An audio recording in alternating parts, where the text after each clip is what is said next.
Welcome to the BSG practice round. Before you dive into this video, I hope that you've already watched the other videos on introducing BSG that I made for you, and that you've also read through the player's manual, skimmed it at least.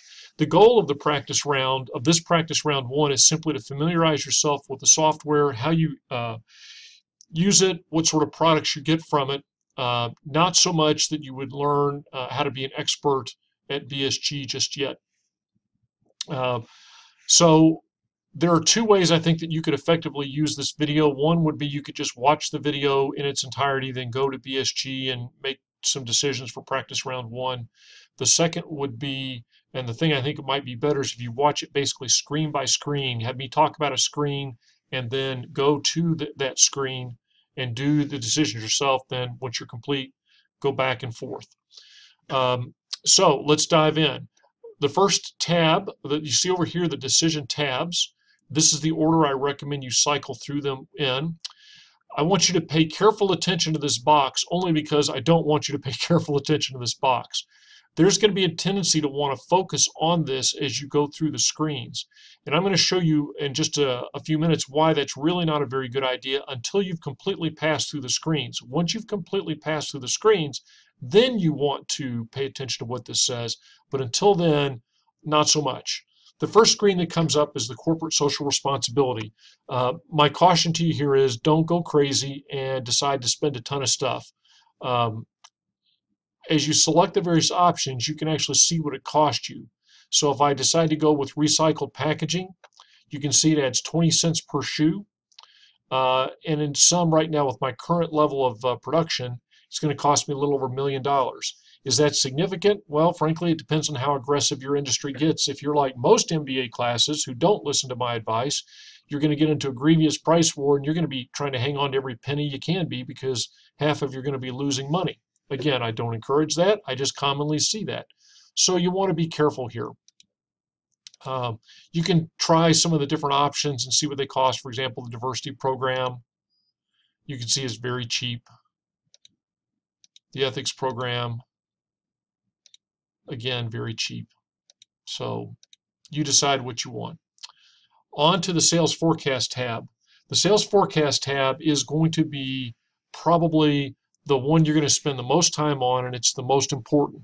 By no means can I show you everything about this, so let me just hit the highlights with you.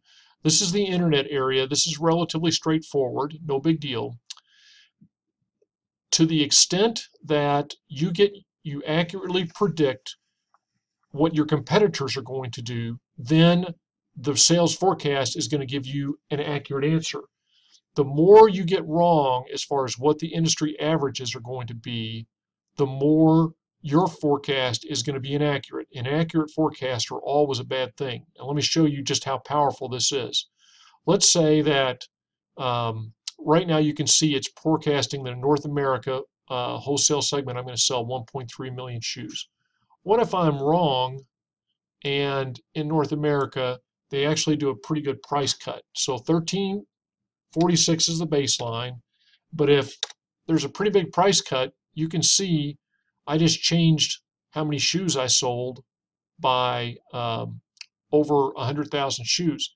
And then if I'm wrong and the shoes got better with the price cut, again, you can see even more of a reduction. Now you can go through and change this item by item. That gets early on a little bit tedious.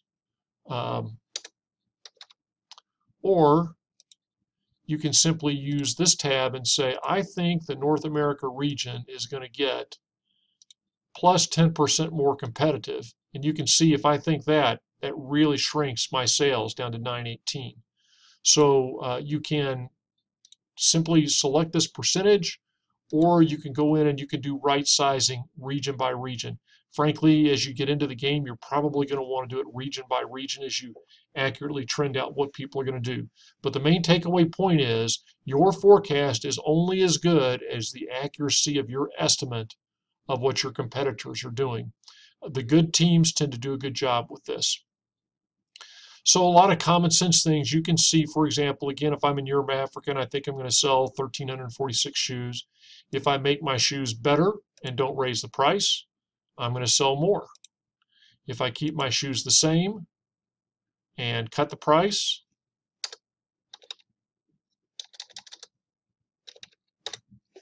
again, I'm going to sell more. But what you want to do is you want to come in with a strategy and say, okay, we're going to sell this shoe at this price with this many models available. Notice too, model availability is a big deal. 1346, let's see, when I go to the top of the line, make my product line as big as it can be, look what it does, 1753, almost a 50% increase. Now, it also does a lot to my cost, but I don't want you to ignore. These are the big three: price, SQ, models. Celebrity appeal and advertising budget are second tier, but still very powerful. These tend to be less powerful, but still powerful. In fact, let me illustrate that for you. Let's say I am in, let's say I am in Europe, Africa, and um, right now I'm offering a 3-star rebate. Well, that cost me, I'm having to glance over here to pick up the number, that cost me 75 cents per shoe. What if I go to a $7 rebate offer?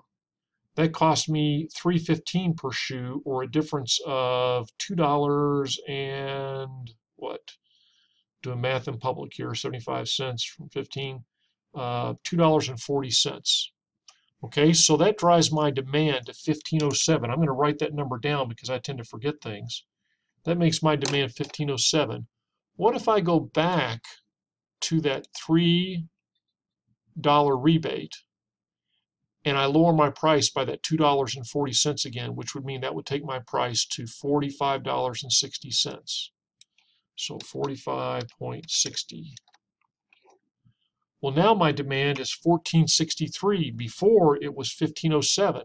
So if I decided I needed to reduce my price a little bit, rather than cutting my price up here, I'd be better off changing my rebate figure. Now, keep in mind, that's against this being the industry average price.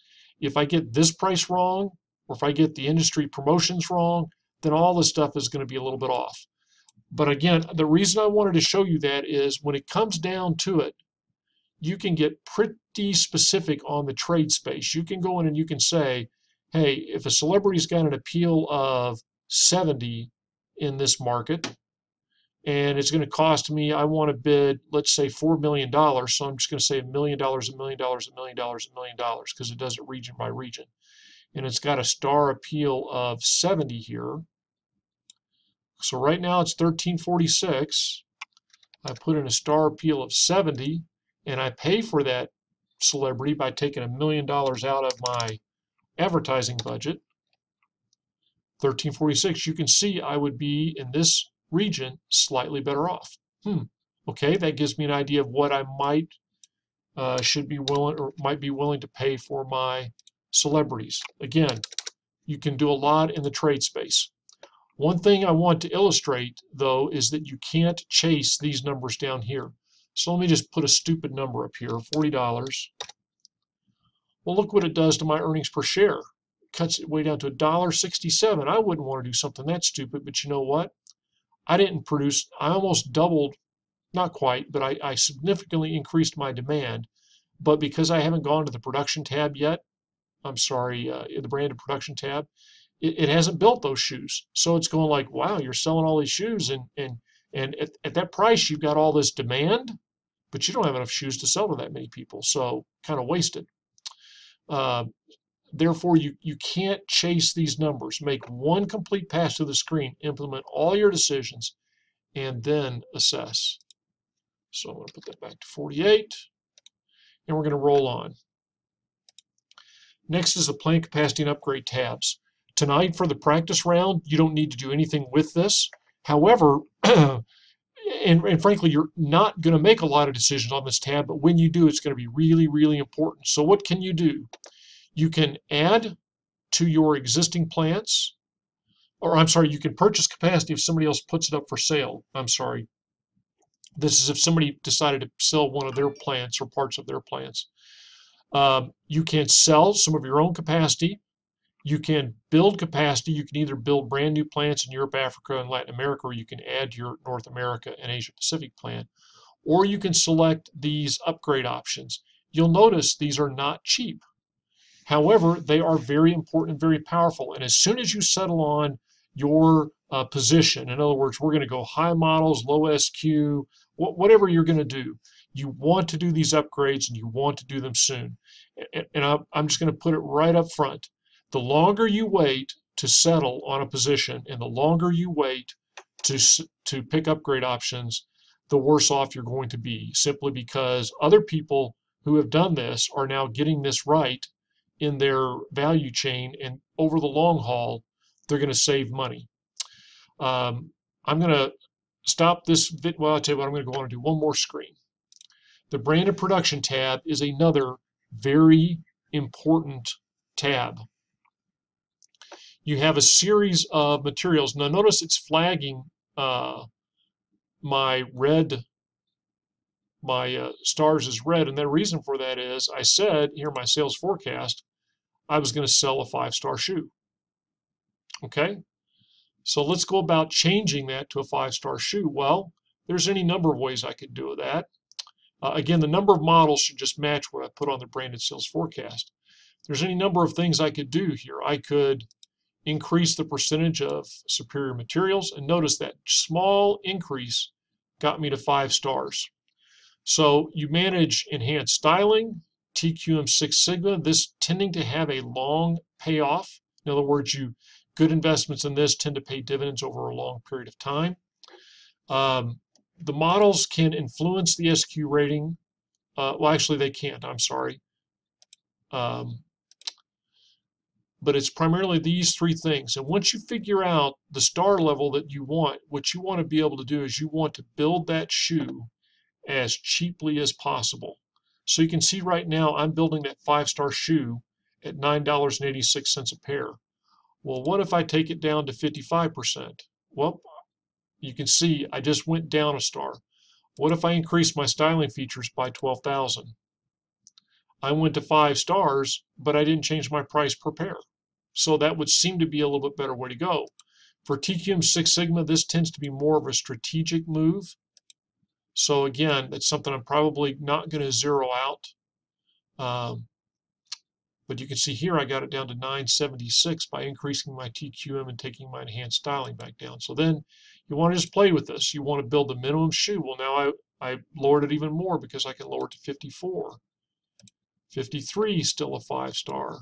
And again, because the price of superior materials fluctuates, you have to remember that you got some dynamism on that. But you can see I'm just taking cost out of the shoe. I was sitting there with a 5-star shoe at $979, and now I've got it all the way down to $951. So you want to play with these to try to build the cheapest 5-star shoe that you can. Down here, you want to affect your wages to get the most out of your workers. Worker productivity is a huge deal. Labor costs are a huge deal. So be thinking about this and managing this carefully. Last is you want to tell it how many shoes you want to produce. And it will come in and tell you what your capacity is, what your overtime capacity is. And it will tell you, excuse me, how many you need to match your branded sales forecast. So it says that you need, well, wait a minute. Total production needed to meet your sales forecast. And I'm trying to see exactly where that is. I guess it's 5332 is how many. I'm befuddling myself now. I'm confused over that's what I've got, or that's how many I need. I think that's how many I need.